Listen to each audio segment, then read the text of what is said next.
Mesdames, Mesdemoiselles et Messieurs, bonjour, ravi de vous retrouver. Bienvenue dans ce principal rendez-vous de l'information au sommaire de l'actualité.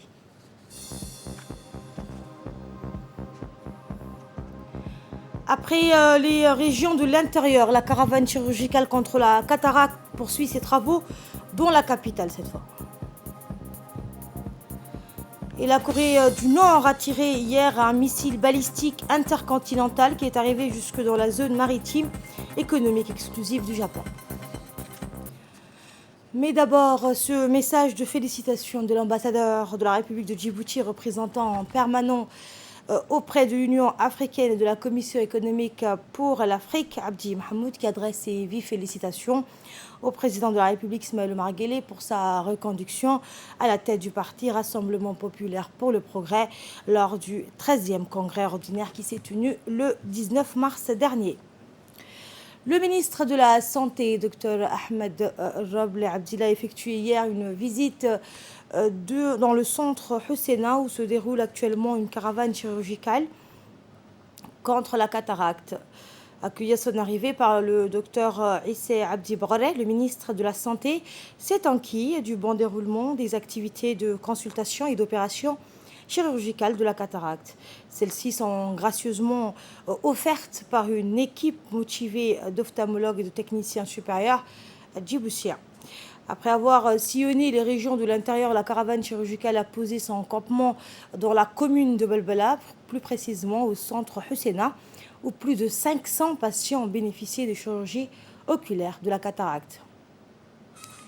Avec le soutien du Fonds de solidarité islamique pour le développement, cette mission ophtalmologique constitue également un cadre de partenariat idéal pour le partage d'expériences entre plusieurs pays du continent. Récemment admise dans ce partenariat panafricain, la République fédérale de la Somalie a envoyé 2 ophtalmologues somaliennes qui ont accompagné l'équipe d'ophtalmologues djiboutiennes tout au long de cette caravane de la vision afin de profiter et de s'imprégner de l'expertise nationale en la matière. Le ministre de la Santé a donc félicité l'ensemble des équipes de la caravane de la vision pour leur travail exemplaire qui, avec plus de 1100 opérations effectuées avec succès, aura largement dépassé l'objectif fixé de 1000 patients opérés. L'ophtalmologue en chef, le docteur Issa Abdi Borré, a fait le bilan des activités de la caravane chirurgicale qui a sillonné toutes les régions et la capitale du pays. Nous l'écoutons. La campagne a commencé il y a un mois. Nous avons sillonné les régions de Djibouti où nous avons atteint l'objectif d'opération des 500 patients dans les régions. Aujourd'hui, on est au terme de cette campagne qui vient de se clôturer au centre Husseina avec une atteinte de 1000 cataractes. Nous avons ici opéré aussi plus de 500 malades. Donc, comme je disais, ces actions s'inscrivent dans un cadre d'une alliance de lutte contre la cécité qui regroupe 8 pays africains dans lesquels Djibouti fait partie et initié par la Banque islamique de développement. Donc nous remercions le ministère de la Santé de Djibouti qui a permis la mise en œuvre de cette campagne, ainsi que ses partenaires, qui est la Banque islamique de développement et le Fonds islamique de solidarité pour le développement. La particularité de cette année, c'est que deux jeunes médecins ophtalmologues de la Somalie nous ont rejoints, qui viennent de Mogadiscio. Et l'Alliance de lutte contre la cécité, la Somalie vient de l'intégrer il y a une année. Et pour l'acquisition d'expérience dans l'organisation des campagnes, dans ces cadres-là, la BID nous a demandé si on pouvait recevoir 2 jeunes médecins ophtalmo-somaliens pour voir un peu comment on organisait les campagnes et comment ça s'est passé, nos campagnes à Djibouti. Dans l'actualité également, un nouveau gazon synthétique a été inauguré pour le stade Omnisport de Buck. Cette cérémonie d'inauguration a vu la participation de quelques hautes personnalités politiques de la région, comme le préfet adjoint d'Obok, le président du conseil régional, le chef du village d'Obok et des centaines de Bokois qui ont fait le déplacement pour assister à cette cérémonie d'ouverture. Le secrétaire d'État a également remercié a remercié le Premier ministre Abdulkader Kamil Mohamed qui a beaucoup contribué à la réalisation de ce projet en suivant aussi assidûment l'évolution des travaux depuis les lancements. Depuis donc le lancement, grâce à cette nouvel outil, les éducateurs ou les partenaires au développement du sport du secrétariat d'État chargé des sports disposent d'un moyen efficace et confortable pour améliorer les perspectives de développement des jeunes à travers le sport en intégrant davantage le programme sportif dans les cursus nationaux.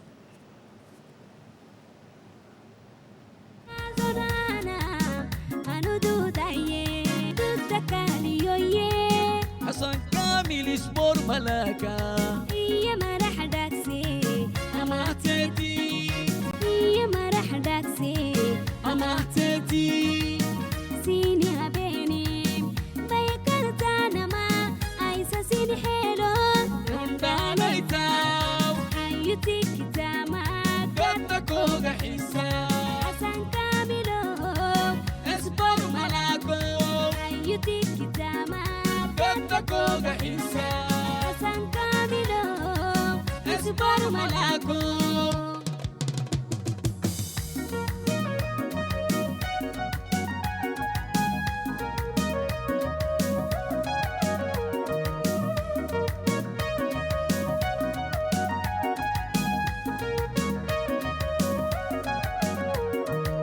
تعمل سبر وزارتها أنفكك عفرك هايتين تعمل سبر وزارتها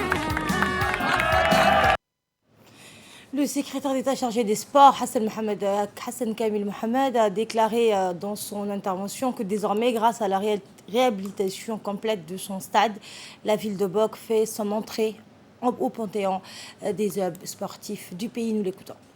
Boc connaît depuis janvier une importante mutation scandée par une série de projets ambitieux. L'eau de Bissiduru, l'usine de recyclage, le parc à bétail, l'aire de jeu, le projet de Korangar avec la rénovation de l'école et la pêcherie. Et aujourd'hui, les gazons synthétiques. Je voudrais ici citer les dires du président de la République. La région d'Obok sera la région de l'avenir. Donc, nous, Obokois, il faut qu'on fasse en sorte que ce que le président de la République a dit soit fait et on doit tout faire pour que notre région voit le jour et rentre dans le développement de la République, Inch'Allah. La réalisation d'un terrain de football à gazon synthétique est justement une réponse concrète et pertinente à une demande exprimée par cette jeunesse à l'occasion d'une audience avec le président de la République, son Excellence Ismaïl Omar Guelleh, lors de sa grande tournée dans les régions vers la fin de l'année 2020. Mon département mettra en place, en rapport avec toutes les parties prenantes, un dispositif de gouvernance permettant d'assurer un bon usage et un entretien impeccable de ce patrimoine commun. Comme vous le savez, les infrastructures constituent un facteur essentiel de notre politique sportive. Je tiens également à remercier le Premier ministre, son Excellence Abdulkader Kamil Mohamed. Il a beaucoup contribué pour la réalisation des travaux de ce stade flambant neuf, dont il suivait de très près l'évolution. Dans le reste de l'actualité, le ministère de l'Agriculture, de l'eau, de la pêche et de l'élevage, en collaboration avec la FAO, a clôturé hier une formation de 3 jours sur la vaccination de la peste des petits ruminants et de la pleuropneumonie contagieuse à caprine au profit des auxiliaires des régions du Sud. C'était donc à l'hôtel Palmeret d'Ali Sebi.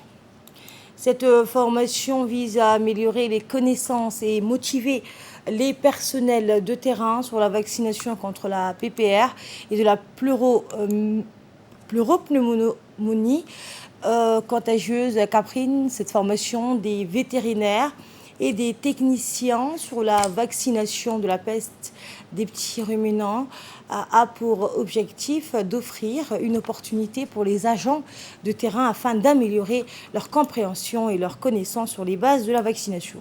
À travers ces séances de pratique, les agents de terrain ont été formés sur la vaccination.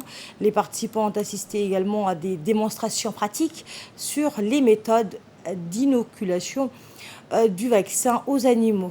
Cette campagne de vaccination a été retardée à cause de la pandémie du Covid-19. S'effectuer prochainement au mois de juin dans la région de l'Essabier contre la PPR.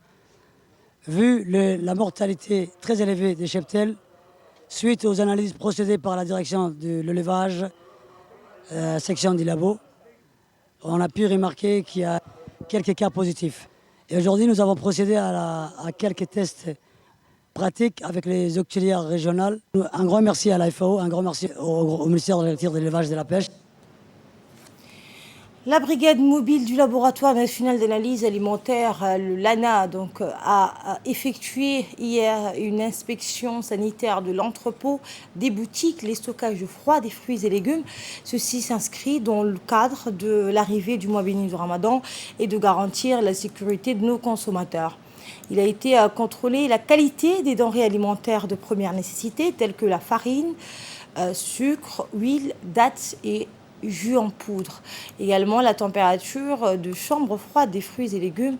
L'équipe de la brigade mobile du laboratoire national d'analyse alimentaire a profité de voir les prix de ces denrées alimentaires afin de signaler les hausses de prix dont la population se plaint au ministère de la Commerce et du Tourisme. La direction de l'ANA souhaite aux consommateurs et nos clients bon Ramadan.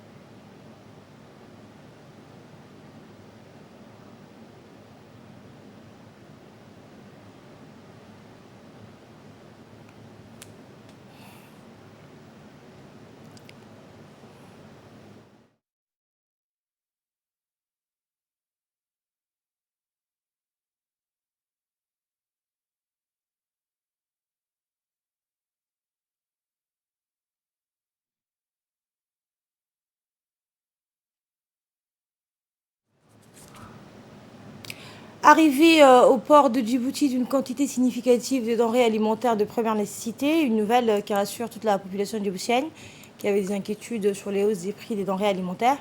Les responsables de la direction de douane ont réceptionné donc une importante quantité de produits alimentaires de première nécessité. En effet, M. Guirediri Alal, accompagné de M. Aboubakar Burhan, directeur du contrôle et de surveillance de la douane, assure à la population qu'avec cette arrivée, le stock stratégique de denrées alimentaires couvrira largement les consommateurs djiboutiens. Ces nouvelles quantités de produits vont entrer sur le territoire national sans prélèvement de taxes intérieures de consommation. Les responsables de la douane ont procédé à la visite des hangars où sont stockées donc les marchandises arrivées à Djibouti grâce au concours du gouvernement. Une mesure destinée à éviter l'augmentation des prix des denrées alimentaires de première nécessité à l'approche du mois béni du Ramadan.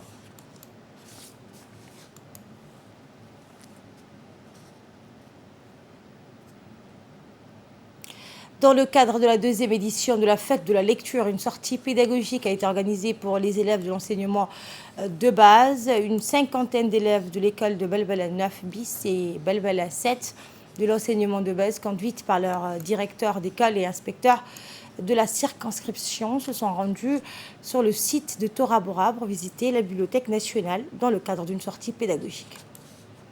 L'objectif de cette visite était d'acquérir donc de nouvelles connaissances tout en s'amusant avec les élèves de l'enseignement donc de base se retrouvant se sont retrouvés tous ensemble dans un environnement complètement différent et les élèves se découvrent de nouveaux lieux. Les élèves donc ont découvert de nouveaux lieux complètement différents du cadre scolaire, image que vous aurez de nos prochaines éditions. Dans le cadre des projets et programmes d'accompagnement social, la Diwan al-Zakat affiliée au ministère des Affaires musulmanes et des biens WARF a poursuivi les opérations de distribution du collecte de la zakat de l'année 2021 ainsi que les 3e et 4e vagues de parrainage d'orphelins au niveau des régions de l'intérieur. À cet égard, une délégation dirigée par le directeur général de Diwan al-Zakat s'est rendue mercredi dans la ville d'Arta où elle a distribué le produit de la zakat à 108 familles démunies, en plus de distribuer la 3e et 4e tranche de parrainage d'orphelins à 67 orphelins. Cette initiative fait suite à la mise en œuvre d'opérations similaires dans les régions de Dekil et d'Ali Sabieh dans le sud du pays. La Diwan al-Zakat a distribué également de date aux bénéficiaires d'aide financière, mais aussi aux imams. Dans une brève intervention, le président du conseil régional d'Arta, El-Mibouh God Adeh, a salué les efforts déployés par la fondation de Diwan al-Zakat depuis 2005 pour répondre aux besoins des groupes vulnérables de notre société. Pour sa part, le directeur général de Diwan al-Zakat, Suleiman Hussein Moussa, dans un discours qu'il a prononcé à cette occasion, a exprimé ses remerciements et sa gratitude aux autorités locales pour l'accueil chaleureux que lui et la délégation qui l'accompagnait de ses collaborateurs ont reçus. Parlant des objectifs de ce déplacement à Arta, il a indiqué qu'il s'inscrit dans le cadre de la distribution de la collecte de la zakat de l'année 2021 ainsi que des droits des orphelins en même temps. La Corée du Nord a tiré hier un missile balistique intercontinental qui est arrivé jusque dans la zone maritime économique exclusive du Japon, rompant un moratoire qu'elle observait depuis 2017 sur ce type d'essai d'armes, au risque de déclencher une spectaculaire montée des tensions dans la région. Le président sud-coréen a confirmé dans un communiqué que le projectile lancé par Pyongyang en direction de la mer du Japon était un ICBM. Il s'agit d'une rupture de la suspension des lancements de missiles balistiques intercontinentaux promise par le président Kim Jong-un à la communauté internationale, a-t-il déploré. L'armée sud-coréenne a indiqué avoir immédiatement riposté en tirant des missiles depuis le sol, la mer et les airs vers le large de ses côtes. Le Premier ministre japonais a dénoncé quant à lui un acte scandaleux et impardonnable. Le régime nord-coréen menace la paix et la sécurité du Japon, de la région et de la communauté internationale, a-t-il déclaré depuis Bruxelles, où il se trouve pour un sommet du G7. Et c'est ainsi que prend fin cette édition de l'après-midi. Merci à vous de l'avoir suivi. Prochain rendez-vous à 22h pour un nouveau journal. Agréable week-end à toutes et à tous.